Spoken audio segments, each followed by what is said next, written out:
Hello friends, GK गुरु जी अड्डा के YouTube platform पे मैं शैलेश आप सभी का हार्दिक स्वागत करता हूं। जैसा कि आप सभी को पता होगा, बीपीएससी का आपका टायर 3 का मार्च में एग्ज़ाम है।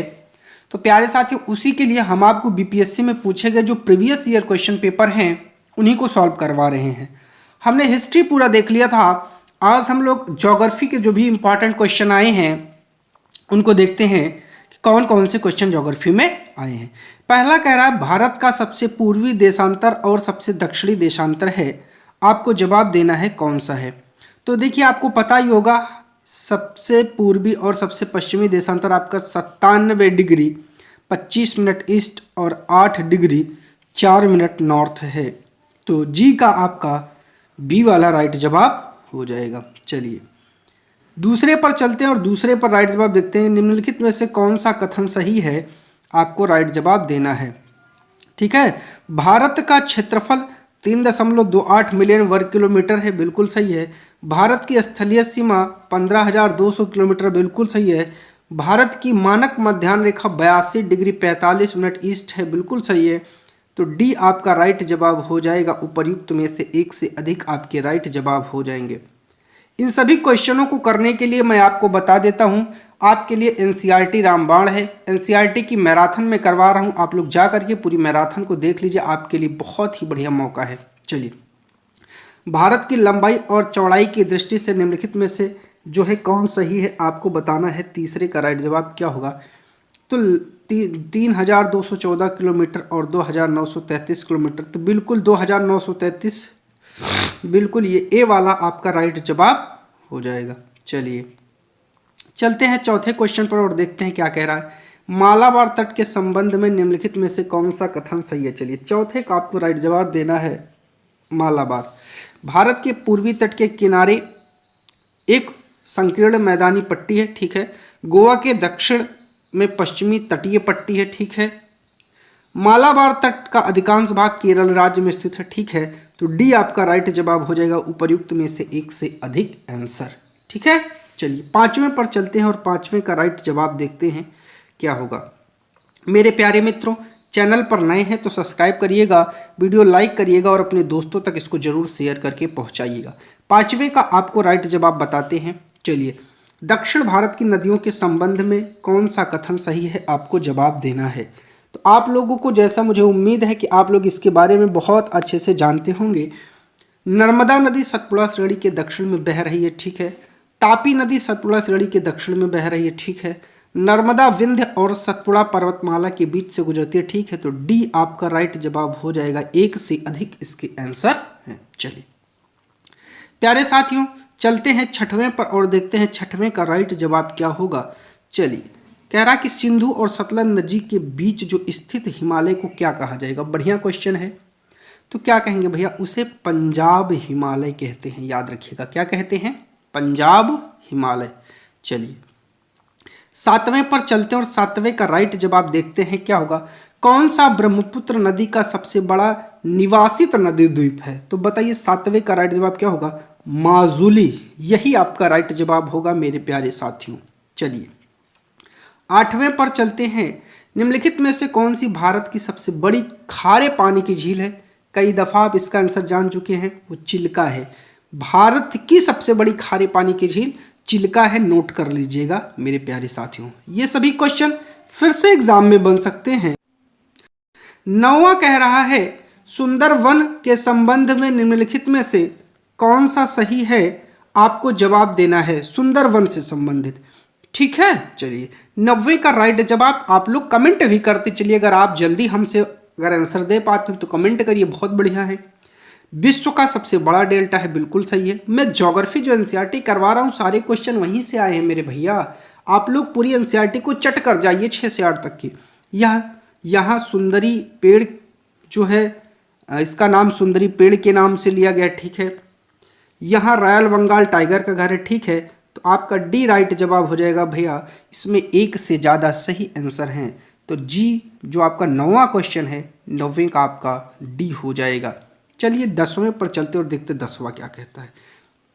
चलिए, निम्नलिखित में से किस नदी के किनारे भारत का दूसरा सबसे बड़ा जलप्रपात शिवनसमुद्रम स्थित है। बहुत बढ़िया क्वेश्चन है। 10वें का राइट जवाब दीजिए, कावेरी नदी है। ठीक है, ये भी एनसीईआरटी से ही क्वेश्चन है। हम एनसीईआरटी करवा रहे हैं, आपको फिर बता रहे हैं, अब जाके एनसीईआरटी जरूर देखिए। कोरियोलिस बल के संबंध में कौन सा कथन सही है? 11 का राइट जवाब देना है। इसकी उत्पत्ति पृथ्वी के घूमने के कारण हुई। ठीक, यह उत्तरी गोलार्ध में हवाओं के दाईं ओर, दक्षिण गोलार्ध में बाईं ओर विक्षेपण के लिए जिम्मेदार है। ठीक है, इसकी उत्पत्ति वायु के तापमान एवं दबाव में परिवर्तन के कारण हुई। ठीक है, तो एक से अधिक राइट जवाब आपका डी राइट आंसर हो जाएगा। चलिए 12 नंबर पर चलते हैं और 12 का राइट जवाब देखते हैं प्यारे साथियों क्या होगा। चलिए, कह रहा है कि विश्व में सर्वाधिक वर्षा वाला स्थान मौनिस राम किस राज्य में स्थित है? हाँ, ये बढ़िया क्वेश्चन है। तो 12 का आपको राइट जवाब जल्दी से देना है। ये बढ़िया क्वेश्चन है, क्या होगा बताइए? तो वो मेघालय है, मेघालय में स्थित है, आपको याद रखना है प्यारे साथियों। चलिए 13 पर चलते हैं। कह रहा है कि भारत में 70 सेंटीमीटर से कम वार्षिक वर्षा वाले क्षेत्र में प्राकृतिक वनस्पति का वर्णन किस रूप में किया गया है? तो जी 13 का आपको राइट जवाब देना है, उष्ण कटिबंधीय कांटे और झाड़ियों के रूप में किया गया है, याद रखिएगा। चलिए 14 पर चलते हैं और 14 का राइट जवाब देखते हैं। भारत में चंदन किस प्रकार की प्राकृतिक वनस्पति में पाया जाता है? तो 14 का राइट जवाब होगा उष्ण कटिबंधीय पर्णपाती वन में, ए राइट जवाब हो जाएगा। चलिए 15 देखते हैं क्या कह रहा है। निम्नलिखित में से कौन सी विशेषता भारत में उष्ण कटिबंधीय सदाबहार वनों से संबंधित है? तो 15 का राइट जवाब दीजिए। यहाँ 200 सेंटीमीटर से अधिक उच्च तापमान एवं अधिक वर्षा वाले क्षेत्र में केंद्रित है। ठीक है, पेड़ सदाबहार घने ऊंचोल स्तरीकृत होते हैं। ठीक है, सभी पेड़ एक विशेष मौसम में एक साथ अपनी पत्तियां गिराते हैं। तो एक से अधिक राइट आंसर होने के कारण डी आपका राइट जवाब हो जाएगा। चलिए 16 पर चलते हैं मेरे भैया। कह रहा है कि बायोस्फीयर रिजर्व यूनेस्को द्वारा अंतर्राष्ट्रीय स्तर पर मान्यता प्राप्त नहीं है। नहीं है, तो जो नहीं है उसका जवाब देना है। तो कौन है? नीलगिरी भी है, सुंदरवन भी है, मन्नार की खाड़ी भी है। तो उपरयुक्त में से कोई नहीं। ई वाला आपका राइट जवाब हो जाएगा। 16 का ई हो जाएगा, याद रखिएगा। ठीक है प्यारे साथियों, 16 का ई हो जाएगा। चलिए 17 नंबर पर चलते हैं और देखते हैं 17 का राइट जवाब क्या होगा। आप लोग नए हैं तो सब्सक्राइब करिए, वीडियो को लाइक जरूर करिए। रियो डी जेनेरियो पृथ्वी शिखर सम्मेलन 1992 किसको संबोधित करने के लिए बुलाया गया? बहुत बढ़िया है, बताइए। 17 का आप लोग कमेंट करके जवाब दीजिए अगर जिस भाई को पता हो। पर्यावरण संरक्षण की अति आवश्यक समस्याएं। ठीक है, वैश्विक स्तर पर सामाजिक आर्थिक विकास, बिल्कुल सही है। वैश्विक स्तर पर राजनीतिक संकट, बिल्कुल सही है। तो डी आपका राइट जवाब हो जाएगा भैया। उपर्युक्त में एक से अधिक आंसर हैं। चलिए 18 पर चलते हैं। कौन सा नवीकरणीय साधन नहीं है? नहीं शब्द को ध्यान से देखना है और 18 का राइट जवाब देना है। तो मिट्टी है, हवा है, कृषि है। तो इसमें ई वाला हो जाएगा, उपर्युक्त में से कोई नहीं। 18 का प्यारे साथियों ई राइट जवाब होगा। 19 और 20 पर चलते हैं। निम्नलिखित में से कौन सा आंदोलन भारत में वनों की कटाई और सामुदायिक वनीकरण की सुरक्षा से संबंधित है? तो 19 का राइट जवाब क्या होगा बताइए? वो है चिपको आंदोलन। कौन सा है भैया? चिपको आंदोलन है। चलिए 20 पर चलते हैं और देखते हैं 20 हमारा क्या कर रहा है। 20 थोड़ा सा बड़ा है, 20 का राइट जवाब आप लोग दीजिएगा। चलिए ठीक है, चलिए कह रहा है बहुउद्देशीय नदी परियोजना के संबंध में कौन सा कथन सही नहीं है? तो जो सही है वो गलत होगा और जो गलत है वो सही हो जाएगा। इसे बाढ़ को नियंत्रित करने और अतिरिक्त पानी को पानी की कमी वाले क्षेत्रों में मोड़ने के लिए विकसित किया गया। तो ये तो सही है, तो गलत हो जाएगा। यह नहर सिंचाई के विकास और जल विद्युत उत्पादन के लिए एकीकृत योजना है। सही है, तो गलत हो जाएगा। चलिए आगे चलते हैं। कह रहा है यह नहर सिंचाई के जलाशयों का निर्माण जल भंडारण और जलीय कृषि के विकास के लिए किया जाता है। तो बिल्कुल ये गलत जवाब है, यही सही आपका हो जाएगा, सी वाला। चलिए 21 पर चलते हैं और देखते हैं क्या कह रहा है। निम्नलिखित में से कौन सा राज्य भर के सभी घरों में छत पर वर्षा जल संचयन को अनिवार्य करने वाला अपना पहला राज्य बन गया है देश का? तो 21 का आपको राइट जवाब देना है। क्या होगा भैया? वो है तमिलनाडु। कौन सा देश है? तमिलनाडु। चलिए 22 पर चलते हैं और देखते हैं 22 का राइट जवाब क्या होगा। गुजरात में नर्मदा नदी पर बने सरदार सरोवर बांध। अब ये देखिए क्वेश्चन यही बन जाएगा, सरदार सरोवर बांध कहाँ है? गुजरात में। किस नदी पर है? नर्मदा। कौन सा राज्य समूह शामिल है? तो 22 का आपको राइट आंसर देना है। महाराष्ट्र, गुजरात, आंध्र प्रदेश, मध्य प्रदेश। बताइए, ये गलत है। महाराष्ट्र, मध्य प्रदेश, गुजरात और राजस्थान, बिल्कुल बी वाला आपका राइट जवाब हो जाएगा। तो 22 का बी होगा। चलिए 23 पर चलते हैं और 23 का राइट जवाब ढूंढते हैं क्या होगा।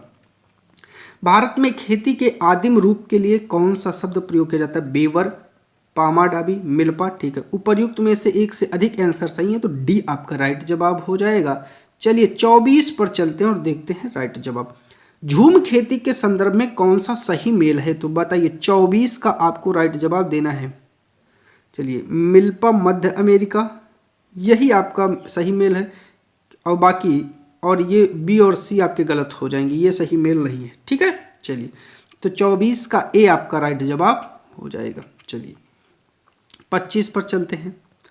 भारत में आरंभ में अरेबिका कॉफ़ी की खेती किस स्थान पर की गई थी? जी हाँ, 25 का राइट जवाब दीजिए। कहाँ की गई थी? तो वो की गई थी बाबा बुदन पहाड़ी पर। ठीक है, चलिए कहाँ की गई थी?